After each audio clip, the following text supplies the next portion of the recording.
बंसीपुर नाम का एक गांव था जहां साल भर से मौसम के खराब होने के कारण बिजली नहीं आती थी। बंसीपुर गांव कभी उजाले के नाम से जाना जाता था, पर आज उस गांव में चारों तरफ अंधेरा छाया हुआ था। ऐसे मानो जैसे सभी लोग बरसों पुराने बिना बिजली के जमाने में जी रहे थे। ऐसे ही एक दिन गांव की सारी औरतें कुएं पर से पानी लाकर अपनी सारी जरूरत को पूरा करती थी।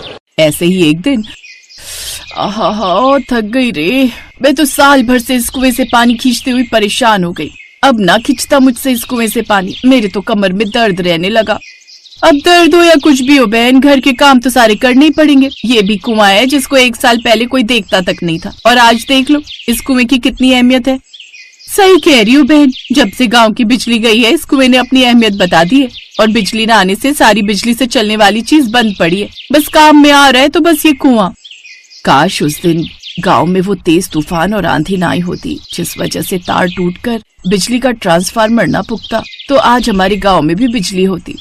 ऐसे सब मिलकर अपने बिना बिजली वाले गांव की दुख दर्द पीड़ा एक दूसरे को सुनाने लगती हैं, और कुछ देर बाद सब अपने घर चली जाती हैं। एक दिन नंदिनी कुएं से पानी लाकर घर पर कपड़े धो रही थी, तभी खुद से कहती है, हे भगवान, इस गर्मी में तो पूरे शरीर का पानी ही निचोड़ जाता है। पहले कुएं से पानी खींच कर लाओ और फिर हाथ से कपड़े धो। क्या फायदा दहेज में वॉशिंग मशीन मिलने का, इसको तो अब मैं बेच ही दूंगी। ऐसे ही एक दिन अंजना गर्मी में हाथ के पंखे से हवा कर रही थी, तभी अंजना अपनी सास से कहती है, आहा, गर्मी, किस काम का एसी जब देखो बंद पड़ा रहता है। इसे उतरवा कर बिकवा देना बहू, बिना बिजली के गांव में इस एसी का कोई मोल नहीं है। ऐसे ही एक दिन शाम होते ही सारे गांव में गुप्त अंधेरा छा गया था, और गांव के सभी आदमी शाम को दिन ढलने से पहले ही काम पर से अपने अपने घर वापस से आ जाते हैं, क्योंकि पूरे गांव में लाइट न होने की वजह से पूरे गांव में घुप अंधेरा हो जाता है, जिससे पास खड़ा इंसान भी नहीं दिखता था। तभी रात को सुनील अपनी पत्नी से कहता है, माला, अब अंधेरा काफी हो गया और पास के सभी लोगों के भी दरवाजे बंद हो गए। तुम भी घर का दरवाजा लगा दो, मैं ऊपर छत पर बिस्तर कर लेता हूँ। अंधेरा होते ही सभी गांव के लोग अपने अपने घर के दरवाजे लगा लेते थे, और माला भी अपने घर का दरवाजा लगाकर मोमबत्ती के उजाले में छत पर चली जाती है, फिर बिस्तर पर जाकर लेट जाती है। जैसे ही माला की आंख लगती है तभी माला को अपने घर के दरवाजे के बजने की आवाज आती है। उसी वक्त माला अपने पति सुनील को जगाकर कहती है, अजीब, इतनी रात को हमारे घर पर कौन आया होगा? मैं देख कर आता हूँ। इतने में पड़ोस में छत पर लेटा हुआ एक आदमी कहता है, अरे अरे सुनील भैया, रात को इस वक्त दरवाजा बिल्कुल मत खोलना, ये कोई डाकू या चोर होगा। रात को अब हमारे गांव में चोर लुटेरे भी आने लगे हैं। पड़ोसी की बात सुनकर सुनील दरवाजा खोलने के लिए नहीं जाता है। अब गांव में बिजली न होने के कारण रात के अंधेरे में 4 लुटेरों की भी आने की दहशत लोगों में फैल गई। फिर सारी रात सभी लोगों की चोर डाकू की दहशत में गुजरी। फिर एक दिन दोपहर को गांव के सारी औरतें पेड़ के नीचे बैठकर आपस में वार्तालाप कर रही थी। तभी अंजना की सास कहती है, मुझे नहीं लगता बहन अब कभी हम लोगों को बिजली नसीब होगी। धीरे धीरे आज 2 साल होने को जा रहे हैं लाइट आने की उम्मीद में, पर मुझे नहीं लगता अब कभी लाइट आएगी हमारे गांव में। अरे माँ जी, लाइट से याद आया, मैंने स्कूल में सोलर सिस्टम के बारे में पढ़ा था, उसे हम बिजली की तरह इस्तेमाल कर सकते हैं। कैसे बहू? माँ जी, ये सोलर एनर्जी यानी कि सूर्य की ऊर्जा, इसका इस्तेमाल करने से हमारे आसपास का एनवायरनमेंट अच्छा होता है, जिससे पर्यावरण को भी कोई हानि नहीं होती है। इससे हम अपनी लाइट की जरूरतों को भी पूरा कर सकते हैं। अगर कोई ऐसी चीज है जिससे हम अपने घर में लाइट की सुविधा कर सकते हैं, तो तुमने हमें पहले क्यों नहीं बताया अंजना? कैसे आएगी ये सोलर एनर्जी हमारे गाँव में? इसके लिए हम सबको अपने अपने घर की छत के ऊपर सोलर प्लांट लगवाना होगा, जो सूरज की किरणों से चार्ज होगा, और उससे हमें एनर्जी मिलेगी। ये थोड़ा महंगा जरूर होता है, पर हालातों को देखते हुए बस अब यही नजर आ रहा है। गांव की सभी औरतें सोलर पैनल लगवाने के लिए तैयार हो गई, और अगले दिन ही गांव की सभी औरतों ने अपनी अपनी छत पर सोलर पैनल लगवा लिए, जिससे गांव के कुछ घरों में बिजली आ जाती है। तभी नंदिनी अपनी सास से कहती है, माँ जी देखो, टंकी में 2 साल बाद पानी आया है। ये तो तुम सही कह रही हो बहू, पर ये सोलर पैनल हमको महंगा पड़ा है। गांव में अभी आधे से ज्यादा घर हैं जिनमें अभी लाइट नहीं थी, क्योंकि वो लोग इस सोलर पैनल का खर्चा नहीं उठा पाएंगे। ये तो आप सही कह रही हो माँ, हमारे घर तो रोशन हो गए, पर अब भी ऐसे घर हैं जो बिना रोशनी के पड़े हैं। नंदिनी और उसकी सास ऐसे ही बिना रोशनी के घर की बात सुनकर उदास हो जाती है। और वहीं दूसरी तरफ कमला की लड़की पिंकी कहती है, माँ, हमारे गांव में बिजली आ गई है। देखो, नंदिनी आंटी के घर में लाइट चल रही है। नहीं बेटी, बिजली नहीं है, नंदिनी आंटी ने सोलर पैनल लगवाए हैं। तो हम भी पापा से बोलकर सोलर पैनल लगवा लेते हैं।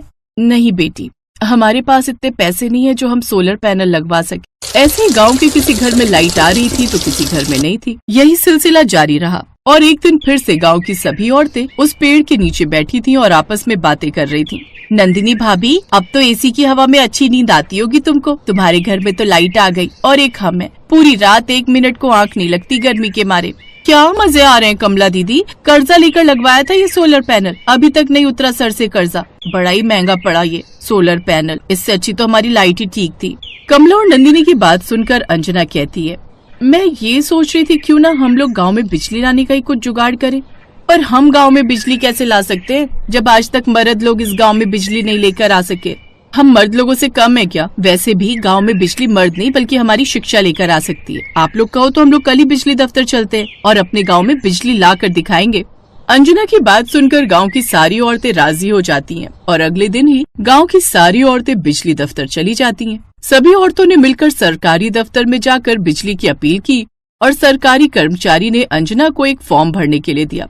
इस फॉर्म को भरना है, पेन मिलेगा आपके पास? सरकारी कर्मचारी अंजना को पेन मांगते हुए देख हैरान हो जाता है और कहता है, आपको ये फॉर्म भरना आता है? जी आता है। अब आप पेन देंगे मुझे? सरकारी कर्मचारी अंजना को पेन देता है और अंजना पूरे फॉर्म को इंग्लिश में भर देती है, जिसे देख कर्मचारी भी शॉक में रह जाता है। 3 दिन बाद फिर से आना, थोड़ी और कानूनी कार्रवाई होगी। उम्मीद है सरकार आपकी मदद जरूर करेगी। और वो सारी औरतें फैसला कर लेती हैं कि वो गांव में लाइट लाकर रहेंगी। और अंत में एक दिन गांव में सरकारी कर्मचारी बिजली जोड़ने के लिए आ जाते हैं। अंजना का पति मुकेश कहता है, आखिरकार हमारी गांव की औरतों ने गांव में बिजली के तार जुड़वाई दिए और उनकी मेहनत रंग लेकर आई। सभी लोग गांव में 2 साल बाद बिजली आने के इंतजार में खुश हो रहे थे और थोड़ी देर बाद बिजली के तार जुड़ जाते हैं और गांव के सभी घर और सड़कें उजागर हो जाती हैं।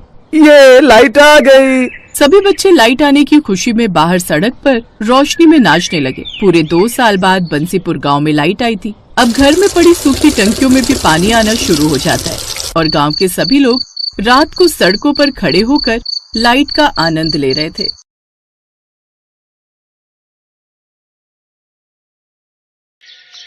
माँ जी, मैं जल्दी से कपड़े धोकर आ जाती हूँ, नहीं तो भीड़ लग जाएगी नल पर। बहू भरी गर्मी में कहाँ जाएगी कपड़े धोने? मुझे तो डर है कहीं तू बीमार न पड़ जाए। माँ जी आप जाने दो मुझे कपड़े धोने, नहीं तो फिर शांति आंटी की बहू पूरे कुनबे के कपड़े लेकर धोने बैठ जाएगी, जिससे शाम तक नंबर नहीं आएगा। ठीक है तेरी मर्जी, चली जा कपड़े धोने। रीता कपड़े लेकर नल पर धोने चली जाती है। ये कहानी है एक गरीब परिवार की जो जौनपुर गांव में रहता था। उस गांव में बिजली आने का कोई साधन नहीं था। उस परिवार में एक सास और उसकी एक बहू, एक बेटी और 2 बेटे रहते थे। बड़ा वाला बेटा उमेश गांव में रहता था, जो मेहनत मजदूरी करके अपना घर चलाता था, और दूसरा बेटा सौरभ शहर में रहता था और एक रोज वो शहर की लड़की से ही शादी कर लेता है। शादी के बाद अपने गांव में कुछ दिनों के लिए रहने आता है और जैसे ही उसकी सास अपनी छोटी बहू को देखती है, उसको घर के बाहर ही रोक देती है। ये लड़की अंदर नहीं जाएगी। पर माँ क्यों? ये बहू है आपकी।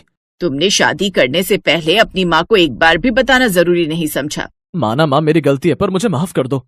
कमला अपनी बेटी की खुशी के लिए रिंकी को अंदर बुलाती है और उसे अपनी बहू स्वीकारती है। थोड़ी देर बाद जब रात होने लगती है तो सारे गांव में लाइट की जगह मिट्टी के दिए जलने लगते हैं, जिसे देखकर रिंकी अपनी सास से बोलती है, माँ जी ये गांव के किसी भी घर में और हमारे घर में लाइट क्यों नहीं चल रही है? बहू लाइट? हमारे गांव में बिजली नाम की तो कोई चीज ही नहीं है जो लाइट चलेगी। हम सभी लोग अपने कामों को दिन ढलने से पहले ही निपटा लेते हैं और रात दिए जलाकर काटते हैं। क्या? ये क्या कह रही हो माँ जी आप? इतनी भयंकर गर्मी में वो भी बिना लाइट के कैसे रहती हो आप? रिंकी अपनी सास की बात को सुनकर बुरी तरह से चौंक गई और उसको यकीन नहीं हुआ कि यहाँ इस गांव में लाइट नहीं है।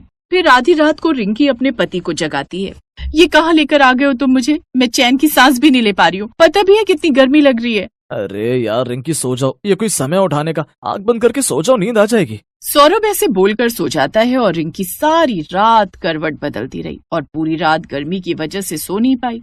पूरा घर कैसे खर्राटे मारकर सो रहा है भरी गर्मी में। इंसान ही है ना ये सब। हे भगवान, तुमने मुझे कहाँ लाकर पटक दिया। फिर अगले दिन वो अपनी सास से कहती है, माँ जी मैं सारी रात नहीं सो पाई हूँ इस गर्मी में, अब तो नहाकर ही ठंडक मिलेगी मुझे। माँ जी पानी कहाँ पर रखा है? नहाने जाना है मुझे। छोटी बहू अगर तुमको नहाना है तो हैंडपंप के नल से पानी खींच कर ले आओ और नहा लो। अपनी ननद के साथ चली जाओ, हम सब भी ऐसे ही नहाते हैं। ये सुनकर रिंकी हैरान हो जाती है और मन ही मन कहती है, हे भगवान, ये कहाँ आकर फंस गई मैं। यहाँ से अच्छा तो मेरा शहर था जहाँ शावर खोलो और जितना मन करे नहाओ। थोड़ी देर बाद रिंकी नल से पानी भरकर लाती और तब आकर नहाती है। ऐसे धीरे धीरे रिंकी को गांव में आए हुए 3 दिन बीत गए। एक दिन रिंकी की जेठानी रीता खाना बना रही होती है और रिंकी से कहती है, सुनो देवरानी जी, जरा ये मसाला पीस कर देना। हाँ जेठानी जी, क्यों नहीं, मिक्सी कहाँ पर है?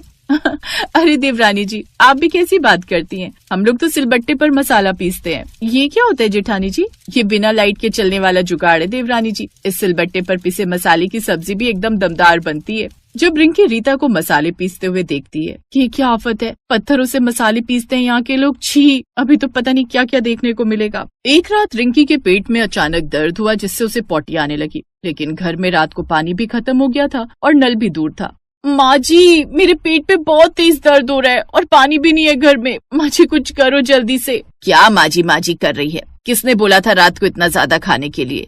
माँ जी जल्दी करिए, निकल जाएगी नहीं तो। यहीं निकल जाएगी तो एक काम कर, यहीं कर दे, और नहीं तो मेरे सर पर कर दे। ना जाने किस आफत की पुड़िया को लेकर आए है हमारी छाती पर मूंग दलने। अरे सबर कर, पानी का इंतजाम कर रही हूँ। तभी रीता पड़ोस से पानी की बाल्टी लेकर जाती है और तब इसके बाद रिंकी पॉटी करके आती है। लेकिन इन सब से रिंकी अब काफी परेशान हो गई थी और वो अब अगले ही दिन अपना बैग पैक करने लगती है। सौरभ जी, इस गांव में बिजली न होने के कितने नुकसान है। बिजली के कारण घर में मोटर नहीं लग सकती, जिस कारण पानी लाने के लिए भी हमें बाहर हैंडपंप से पानी भरना पड़ता है। कल रात को मेरे साथ इमरजेंसी हो गई। अगर मान लो मेरी जगह कोई और बच्चा या बूढ़ा होता तो उसे भी यही सब परेशानियां झेलनी पड़ती। नहीं, मैंने तो बस अब तय कर लिया कि अब मैं इस घर में और नहीं रहूंगी। मैं जा रही हूँ यहाँ से। अब चलिए, आप भी यहाँ से बहुत रह लिया, हम इस गाँव के ससुराल में जहाँ बिजली का नामो निशान नहीं है। एक एक दिन मेरा किश्तों में कट रहा है। यहाँ गर्मी के मारे जान निकल रही है, ना लाइट है, ना पानी है, ना एसी है। एसी तो बहुत दूर, एक पंखा तक नहीं है। कल दिन निकलते ही हम शहर चलेंगे।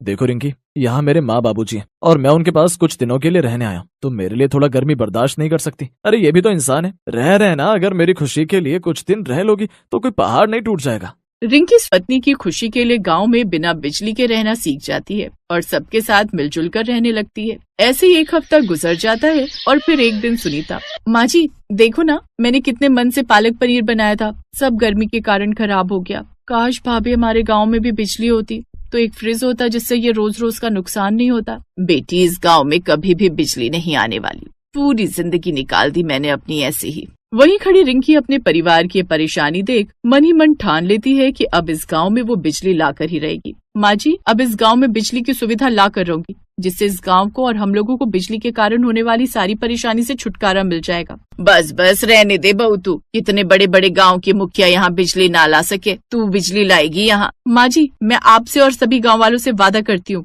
कि मैं इस गांव में बिजली ला कर रहूंगी। अब रिंकी बिजली विभाग के ऑफिस जाती है और इस बारे में इंक्वायरी करने लगती है। कितने समय से जौनपुर गांव में बिजली नहीं है, लोग यहाँ परेशान पड़े हुए, आखिर प्रशासन कर क्या रहा है? ए मैडम, प्रशासन जो मर्जी करे तो मैं इससे कहा, हमारी मर्जी नहीं देते उस गाँव में बिजली, बोले क्या कर लोगी? बड़ी बदतमीज है आप। लेकिन डोंट वरी, मैं भी आपसे ऊपर के ऑफिसर के पास जाऊंगी, लेकिन जौनपुर गाँव को बिजली दिलवा कर ही रहूंगी। ये कहकर रिंकी उस सरकारी दफ्तर से बाहर आने लगती है। तभी उसे वहाँ काम करने वाला गार्ड सबकी नजरों से बचते हुए बोलता है, रुकिए मैडम, जौनपुर गांव के लिए बिजली का प्रस्ताव तो सरकार की तरफ से कब का पास हो चुका है, लेकिन कुछ भ्रष्टाचारी अधिकारी हैं जो इस गांव में बिना कमीशन लिए बिजली पास ही नहीं कर रहे। पूरे 30 लाख की डिमांड है उनकी, और अब गांव के गरीब लोग इतना पैसा कहां से लाएं? लेकिन तुम्हें ये सब कैसे पता?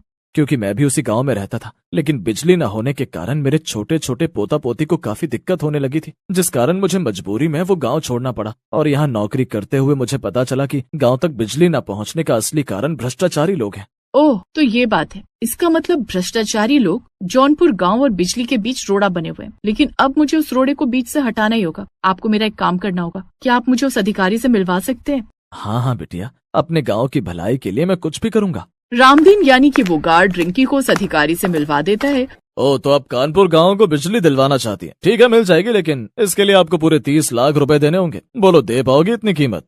लेकिन ये तो साफ साफ तुम घूस मांग रहे हो। एक सरकारी अधिकारी को ये सब शोभा नहीं देता।